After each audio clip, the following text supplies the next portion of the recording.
history and science. She's also a graduate of Harvard Law School, Harvard Kennedy School of Government, and Lincoln University, Pennsylvania, where she majored in physics and was twice named the University Poet. Her books include I Am Barack Obama, I Dream for You a World, A Covenant for Our Children, and Nappy. She has penned a poetry book, Songs of a Sister Mom, Motherhood Poems. Her professional background includes federal grants. Okay, I don't know where the rest of the slide is going here.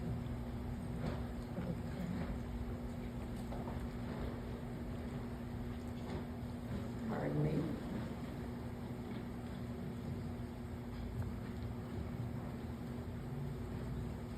Thank you.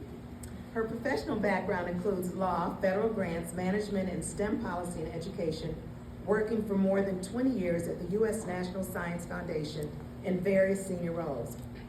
Sharice is a past officer of the Jamestown Project, focused on democracy and civic engagement, a founding member of Sister Moms Incorporated, which is a support group for African American mothers, and also a Diamond Life member of Delta Sigma Theta Sorority Incorporated.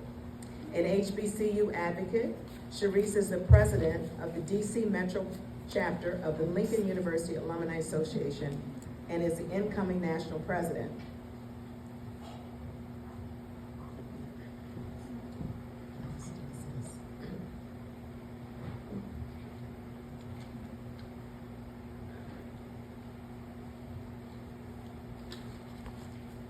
Additionally, Sharice has served as jurist for the National Scholastic Art and Writing Awards and was also co-founder of the Teens Dream, an internationally successful video competition that empowers teens and millennials to work with older generations and to create initiative to make the world a better place. Sharice has spoken or presented for numerous national and local organizations, including many media appearances. She originally hails from northern New Jersey and resides in Washington, D.C. with her husband, Harvey Nunez, who is here with us today. And they've been married for 25 years and have 2 adult children. Welcome, Sharice, and thank you for joining us today. Thank you.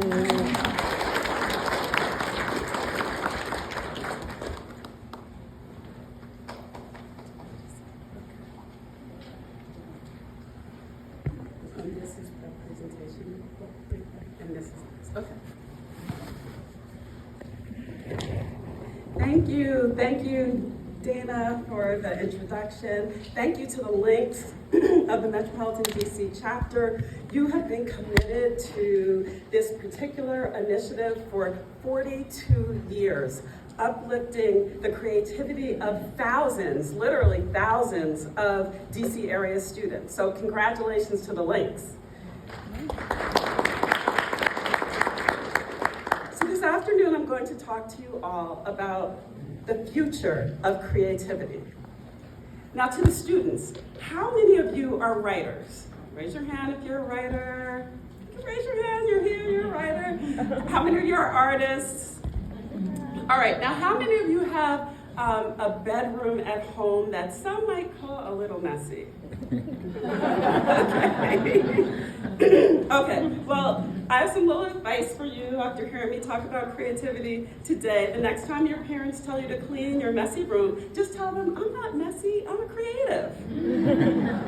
But my husband said, please tell them also to clean up the rooms.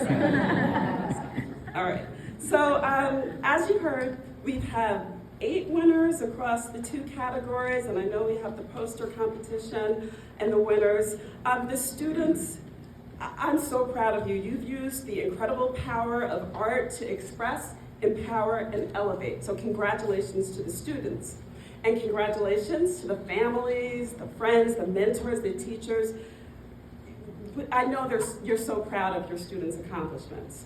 Somehow these students took the time to step away from social media, stress, distraction, to step into themselves and to create. So let's take a moment and cheer for our young writers and artists.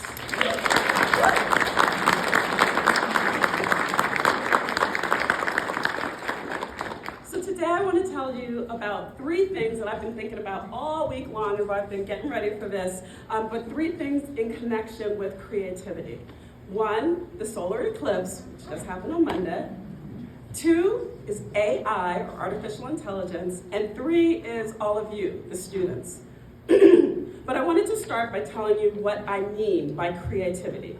So the word creativity is defined as the use of imagination or original ideas. It's the ability to transcend the original and create something innovative or something new. Creativity has been around for a really long time. Some say it's what makes us human. So, I want to ask you, how many of you used some glasses, something like this week? Anybody use these glasses? Okay. Well, this is a photo of me on that day, looking up at the sky like millions of others. I'm standing with the director of the National Science Foundation, where I work, NSF, and with some people who I work with there. So we were outside, but we also had a live stream with our astronomers who were operating the most powerful solar telescope in the entire world. This is what it looks like. I was excited because I'm an NSF person, but I was excited because I knew that it would take these breathtaking images. So you might ask, what in the world does a solar telescope and the eclipse have to do with your poetry or your artwork? What does it have to do with creativity? Well, like I mentioned before, you have so many distractions that you have to fight through every day in your world. Social media, stress, anxiety, and these constant interruptions in life disrupt our concentration. And if they go on too long, they can cancel our creativity. So when we think about what happened on Monday, in the context of these distractions, how incredible is it that there may have been 30 million people who stopped for a few moments and just looked up?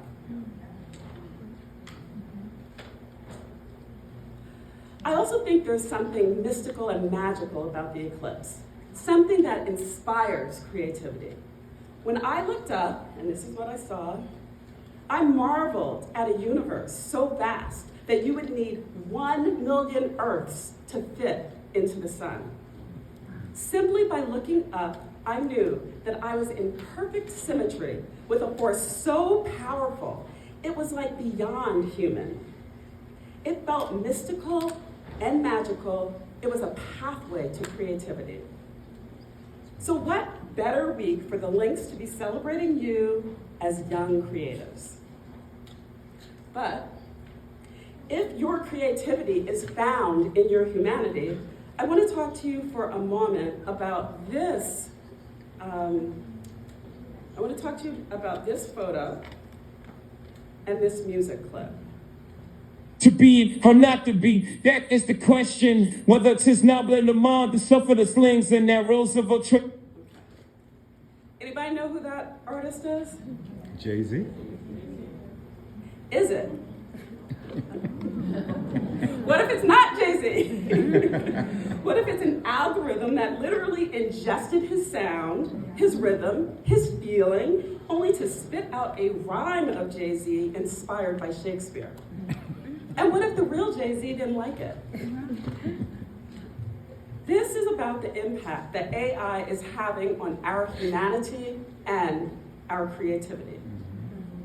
Now, it's actually been around since the 1950s, but in the past year or so, a little bit more, it's kind of gone viral. Quick story, last year in January, so that was 2023, I was at a conference for work with a lot of college professors. Someone stood up in the audience and yelled, as he was stressed too, "What are we gonna do about ChatGPT?" Well, at the time, we all looked around because nobody knew what he was talking about. I even texted my son, who was a junior in high school, not too far from here at McKinley Tech, and I was like, "What are they talking about?" He didn't even know. Within weeks, though, it blew up, and everyone had a lot to say about ChatGPT. We heard fear, we heard franticness, actually. Parents, professors, They were convinced that their students would never write another original essay again. ChatGPT would be the ghost of all things written, and kids would be irreparably harmed for life. So fast forward, what happened? Well, we know AI is everywhere, and I think we all know it's not going anywhere. So I ask you, were the professors right to be panicked over AI ghostwriters? Does Jay-Z have the right to be angry that mathematicians have trained a computer to create a Jay-Z version of Hamlet? To be or not to be? And remember that eclipse we just talked about? That mystical, magical experience that made us reflect on our very humanity.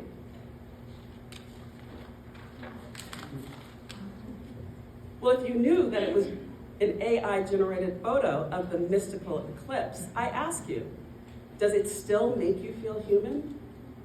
Does it still inspire your creativity? But if AI isn't going anywhere, what would happen, and this is to the students, what would happen in your future if you made AI become your collaborator, your partner to your human creativity? Would that be imitation or innovation?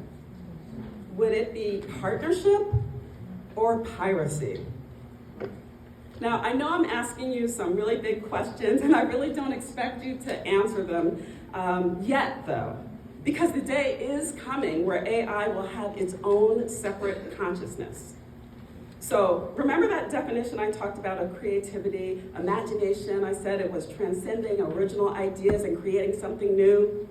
Well, right now, as we speak, there are neural networks probably on this campus, and neural networks are basically computers ingesting data and acting like a human brain. So these neural networks right now are interacting with thousands of years of human history, our stories, our experiences, your graphic arts. It's interacting with all of those things, ingesting them, and creating something new.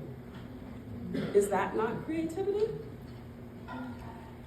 I don't know the answer to that, and I don't know what to do about that. I don't know how to think or feel about it or how I should even create sometime. But, newsflash, I'm 50-something years old. You, however, have been selected by the Lynx as outstanding young creative artists. So, the future of creativity and humanity is really in your hands. So you have got to think about it. And I know you can, and I know you will. So that brings me to my final thought for today, and that's really about you. Now, I know I have shared some big ideas. We talked about astronomy, neural networks, and really the philosophy of being human. But these big ideas are really about each and every one of you on a micro level, because you are the creatives. You are the humanity. So let me be clear. The future is now. It's today. You are the best and the brightest young stars, and today is a wonderful time for your creative shine. I mean, just look at the winning high school themes we have today. We've heard them. Environmental justice. This is a grand challenge for humanity. Your tools, your arts, your ideas for the future, they can combine to make sure that we have a resilient planet that will be here into the next millennium and beyond. There was police reform, another grand challenge, especially for America. Well, your creative work can push the police to deepen their connections to their communities. And just like we paused together for the eclipse, connected communities see humanity in all bodies, whether they are black, brown, or blue. And finally, why vote? Voting. What a time to have your creative voices heard about democracy in America. Lord knows America needs you now and needs your voice, but that is a whole nother speech we don't have time for. There are so many things to write about pertaining to voting in America today. Gun violence, reproductive freedom, healthcare. I believe our ancestors are literally crying. They died so that we could be included in the fabric of American life. But with voting under attack, that could all slip away. And last year, with the US Supreme Court's body blow to affirmative action, to get into competitive high schools and colleges, which is something I know you guys are thinking about, you and your classmates are among the first students who will have to use your creativity and your storytelling to explain to college admissions officers how exactly race has impacted you as an individual. There is a lot resting on your creative shoulders. But I know that you and your stories are up for the challenge, because our future literally cannot be the same without you. So celebrate this honor, this recognition as one of the top young creatives in the DMV, and lean into your creativity. Reflect on your humanity as if you were gazing in perfect alignment with the moon and the sun. Embrace the idea of artificial intelligence, because for good or for bad, this is more than an innovative technology. This is a phenomenon we have never seen before, and it will disrupt the definition of humanity. It will disrupt today's definition of creativity. Think about the future of creativity and how you will continue to impact in an everywhere AI world. 2024 is the early dawn of a creative metamorphosis in this world. And I have every confidence that you, as enlightened young artists, will move forward as writers, leaders, and thinkers in our new world and bring creativity, whatever the definition might be, but bring creativity to address the grand challenges that we will face.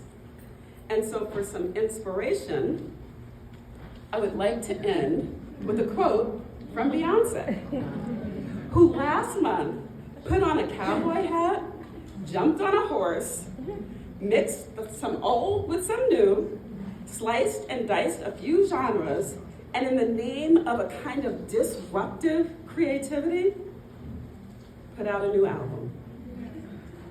Her first track, essentially, is a funeral song to racist ideas that need to die. And in one memorable line that sticks out for me, she says, "For things to stay the same, they have to change again." So let that be a reminder that creativity is where the change begins, and let it begin today. Thank you so much.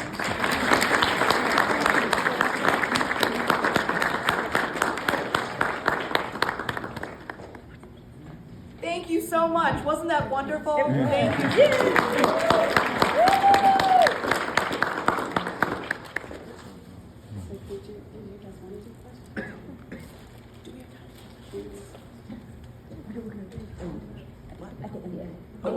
Okay, thank you so much. It was such an honor to hear from Charisse. And if you all want to ask questions, we're going to do that at the end. So she's going to stick around. Yeah, I'll stick around. Thank you. We're so honored. Thank you.